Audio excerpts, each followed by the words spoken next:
अगर आप चाहते हैं कि आप मरने के बाद भी ज़िंदा रहें तो जिंदों को ज़िंदगी दें, कभी दीन के साथ, कभी सिला रहमी के साथ, कभी मशवरे के साथ, कभी माल के साथ और कभी अच्छे अखलाक के साथ। फिर देखें आपकी मौत भी हयात में कैसे बदलती है।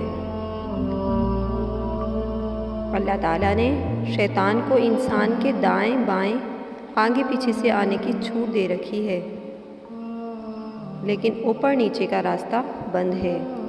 ऊपर और नीचे से शैतान इंसान के ऊपर हमला नहीं कर सकता, क्योंकि ऊपर है दुआ का रास्ता और नीचे है सजदे का रास्ता। ये दोनों रास्ते इंसान के लिए हमेशा खुले हैं। हाँ, अगर इंसान खुद ही अपने ऊपर ये रास्ते बंद कर ले तो अलग बात है।